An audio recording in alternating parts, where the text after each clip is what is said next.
How much self-control do you have? It's not a question many people think to ask. In today's world, many people assume that self-control is something you start out with very little of, but as you get older, you have much more of.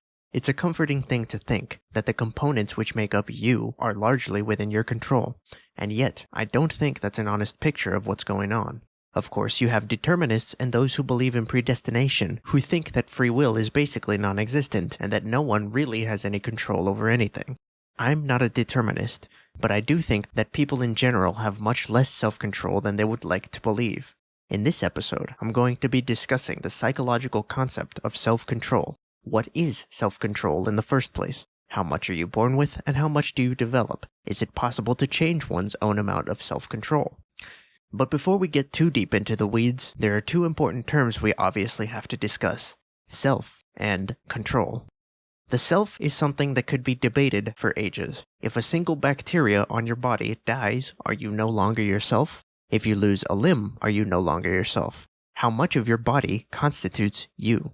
Or is it just the mind that matters? If your mind is what makes you you, how much of your mind are we talking? If you hit your head on something and some of your brain cells are killed, are you no longer you? If you have a brain disease like Alzheimer's, which causes major damage to your memory, are you not you anymore?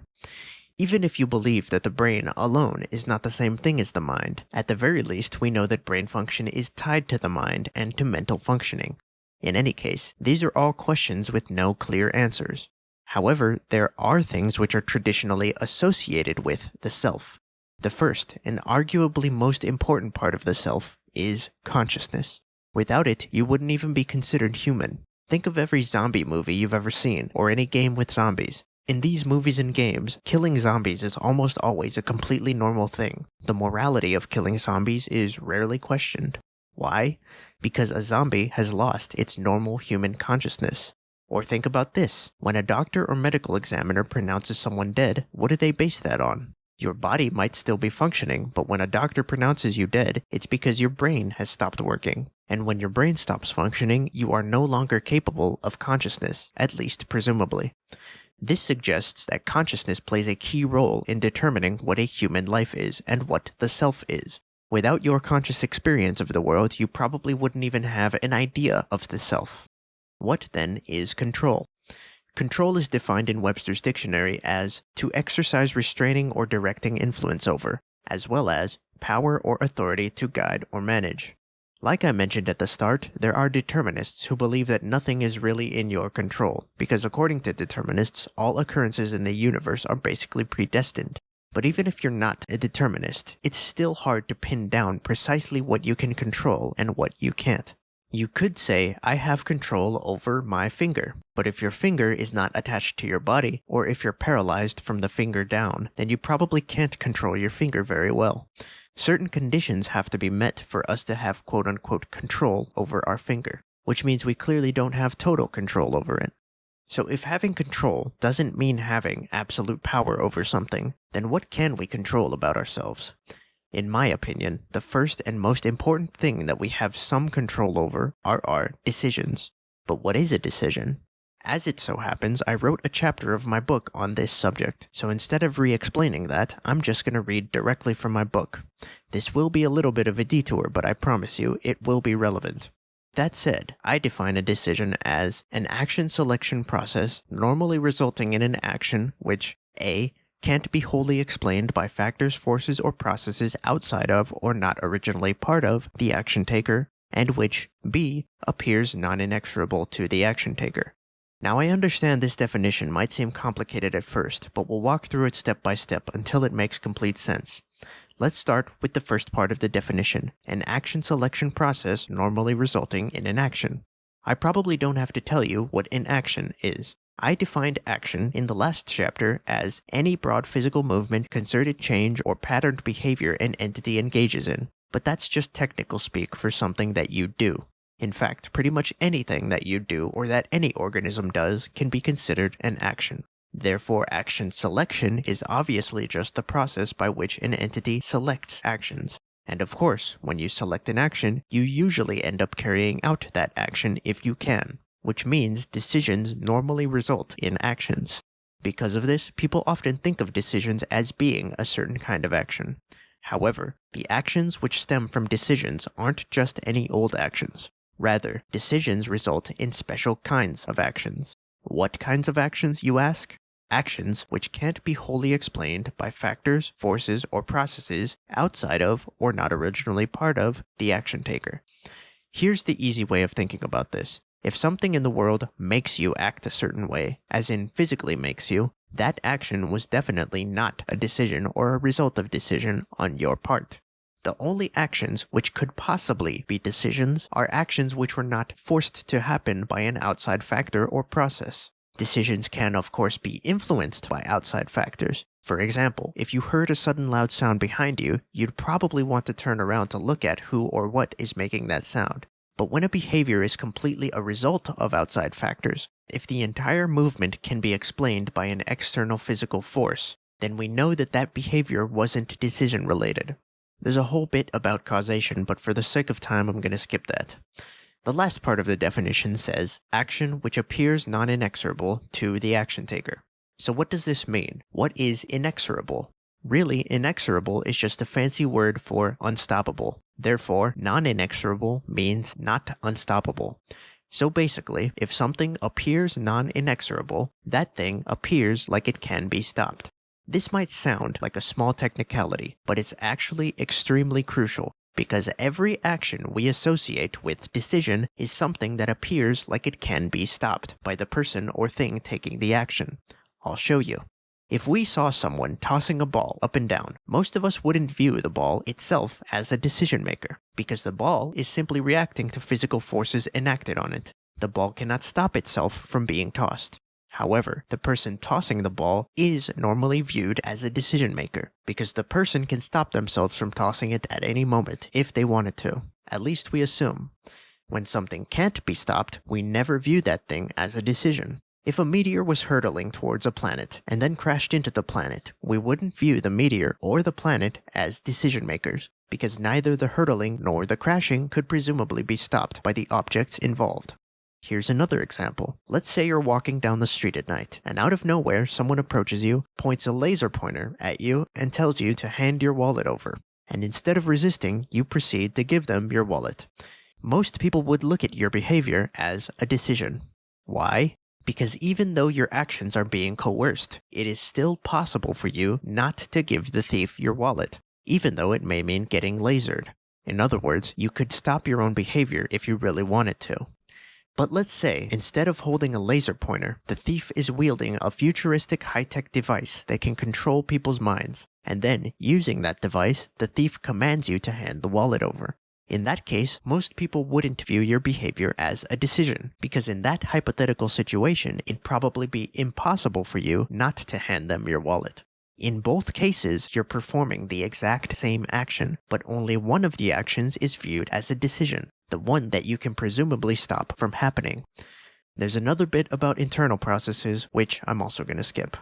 Okay, but you might be asking, what if everything in the universe is unstoppable, including everything that happens in our brain? What if everything we do is essentially involuntary, automatic, or destined to happen? If this was the case, would decision still exist? I'm glad you asked. The answer is yes, decision would still exist. Here's why. If you paid attention, my definition of decision didn't just say appears non-inexorable. It said appears non-inexorable to the action taker. This is the most important part of the definition and what differentiates decisions from all other things in the universe.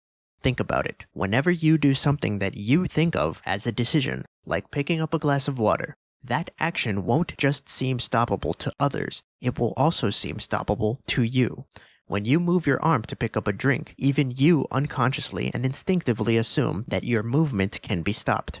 So even if everything in the universe was fundamentally unstoppable, the fact that certain actions appear to be stoppable, even to the entity taking the action, is ultimately what causes us to recognize and think of those actions differently from everything else. Such are the actions we call decisions. If you want to read more about this, I'll put a link to the chapter in the description. It's free to read. Anyway, this finally brings us to the concept of self-control. If the self starts with conscious experience, and if the first thing we can seemingly stop or control are decisions, then I would define self-control as the things about your own conscious experience that you can directly influence with decisions. Since I can move my body in certain ways using decisions, then those bodily movements would fall within my control. Since I can, to some extent, decide what I think about and concentrate on, then my thoughts and attention, to the extent I can change them, would also be under my control. But there's obviously more to this discussion. Most people seem to either believe that self-control is something you have lots of or something you have little of. Some psychologists also refer to this as the locus of control. The basic idea is that external and internal locus of control are two ends of a spectrum. Someone who has an external locus of control believes that external or outside forces are mainly responsible for their experiences. Someone who has high internal locus of control believes that their experiences are mainly driven by decisions they made and things they had power over. In other words, they believe control starts internally. Yet even this is an oversimplified view of self-control. In my opinion, self-control isn't really a spectrum at all. Instead, I believe self-control is always contextual. To explain this, let's take a look at both optimists and pessimists. Optimists, by default, assume that they have almost complete control over their own experience. If you're this sort of optimist, just ask yourself this. Can you snap your fingers and make it so that you see the entire world as purple? I'm not talking about pretending the world is purple. I'm not talking about putting purple glasses on or a purple filter in front of your face. I'm talking about changing the fundamental way that your eyes receive sensory information. Can you make it so that the cones and rods in your eyes change what colors they detect? You can't do that, you say. Well, if you can't control the way you sense information, then you obviously don't have complete self-control. Well, I mean, that's obvious. Everyone knows you can't change everything about your body. Okay, well, maybe your visual systems are too hardwired. What about your beliefs?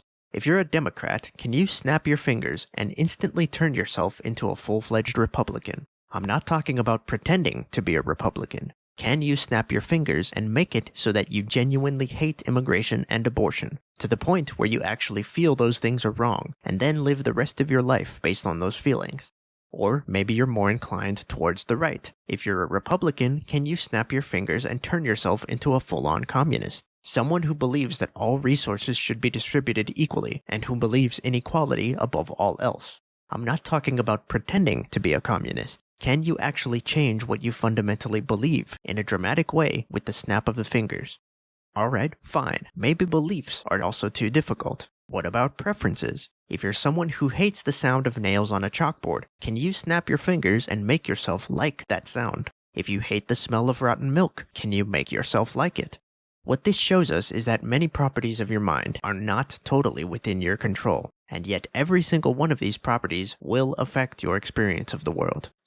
Now, the reason why you can't manipulate your own beliefs very easily is probably because your beliefs are not based purely on your choices, but are formed according to years of conditioning, experience, and reinforcement. You can change what you pay attention to, but you can't just snap your fingers and change your past experiences. And your past experiences are a very large part of what shapes your current beliefs. Many of your preferences and psychological predispositions may also be partially genetic. So if you can't easily change your own sensory systems, if you can't easily change your own beliefs, if you can't easily change your preferences and personality traits, and if you act according to animal impulses regularly, do you really have that much control over yourself? The answer should obviously be no. This is because, no matter what you do, you can't escape the fact that your experience is directly impacted by the conditions of your environment. And by environment, I don't just mean the world outside your body. In my estimation, environment also includes your own mental environment. The reason I view the mind as its own environment is because your mind's properties always affect your experience, but not everything about your mind can be readily altered. Similar to the outside world, your power over your own mind is always limited. Of course, there are optimists out there who don't necessarily think that you have total control over yourself, but they do still think something along the lines of, if you believe, you can achieve. In other words, if you have some vision in your mind, it's possible to make that vision come true with effort and time. But this isn't necessarily true either. Believing in something, no matter how strongly you believe, no matter how much of your life you devote to it, does not guarantee that the thing you believe will come true. This is because external factors always come into play. You are not the only person in the world. It is an inescapable aspect of human society that other humans exist. and other humans can make choices and take actions which will affect your circumstances. You can believe with all your heart and soul that you're going to play in the NFL, but if one day a drunk driver hits you and kills you, well then obviously your beliefs were wrong.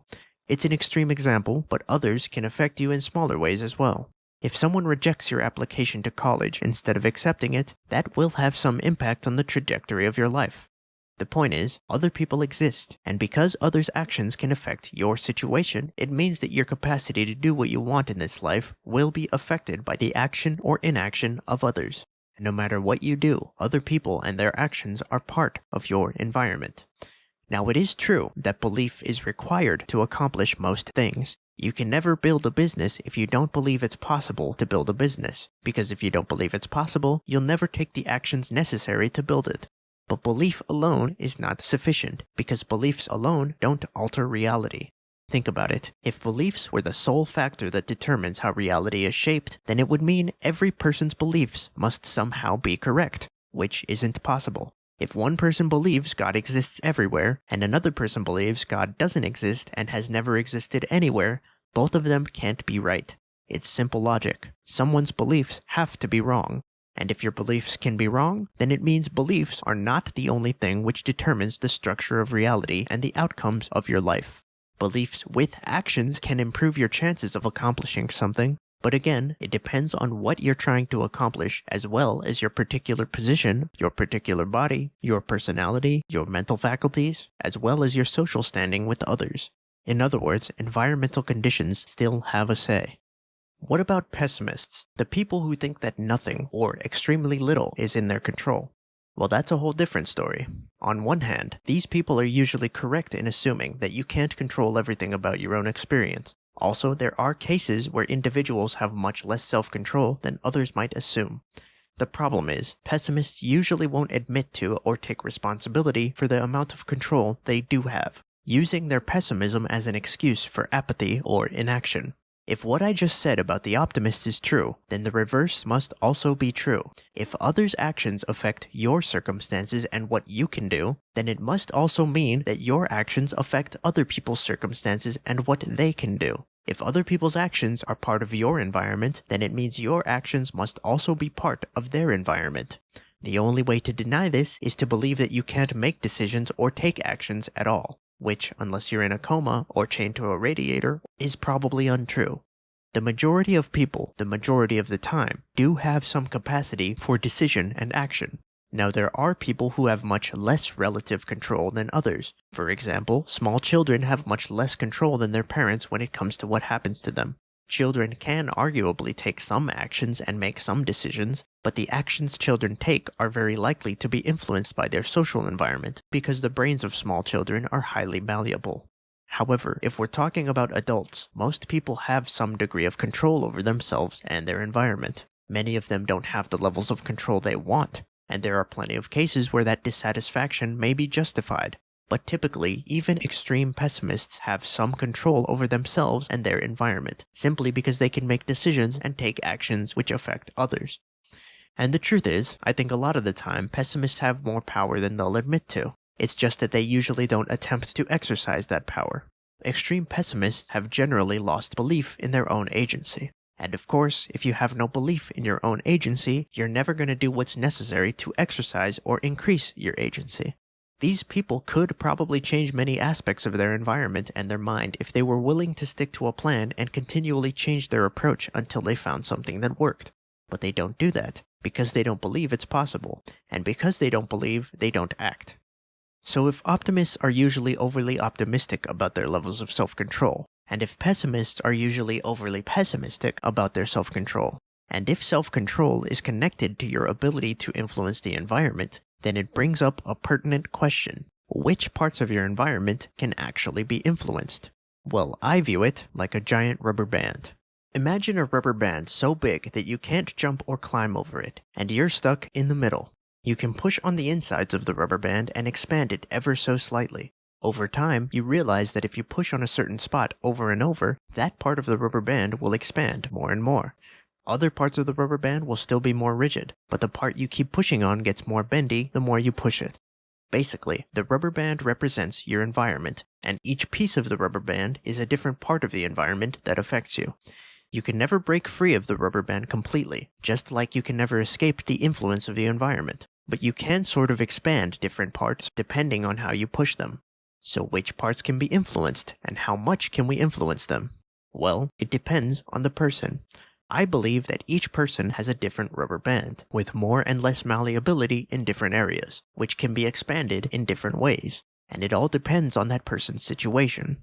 We know that everyone has a different set of personality traits, different relationships, different predilections, a different body, different mental faculties, different economic conditions, and different overall positioning.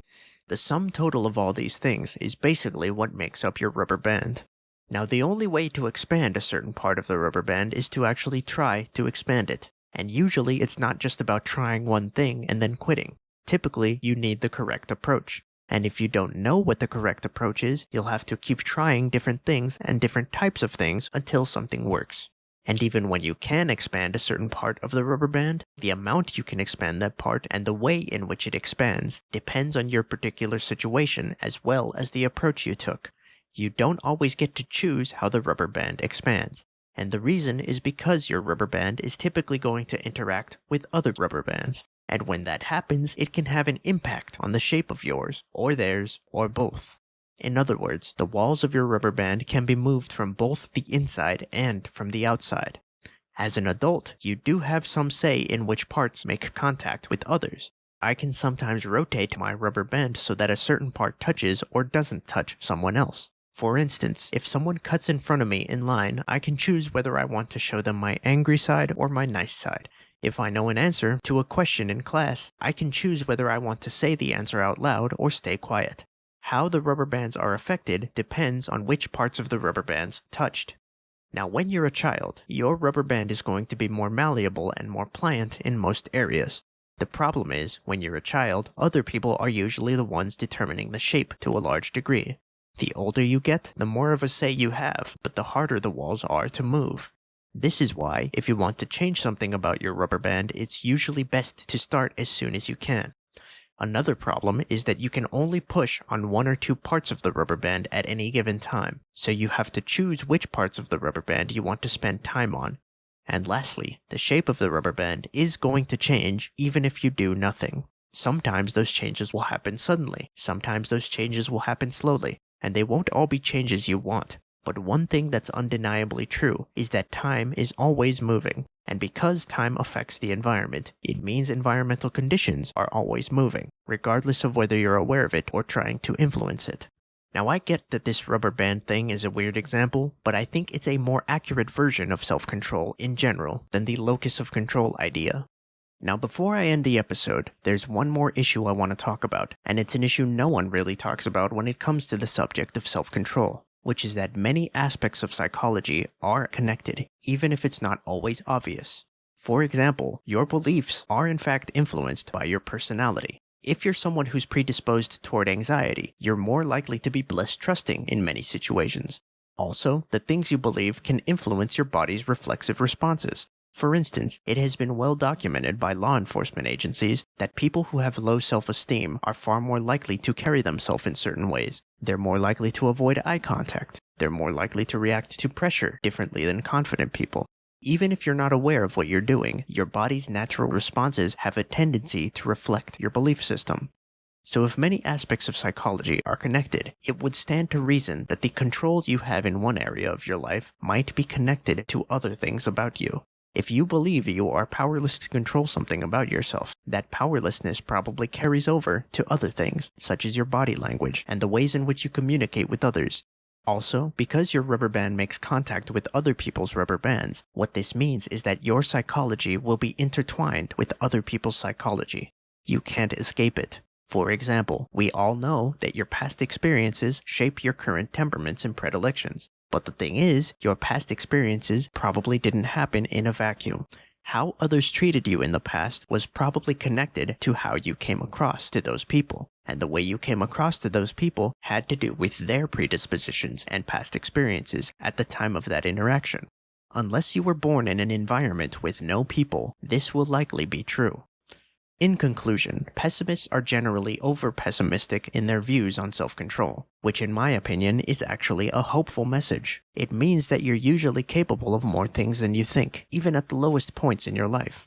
But at the same time, when I hear optimists talk about self-control and power, their views on it tend to be very self-centered. They forget that other people even exist. But if other people exist, it means other people's will and other people's beliefs and other people's social standing and personality traits and psychological differences inevitably come into play in most of the things you do.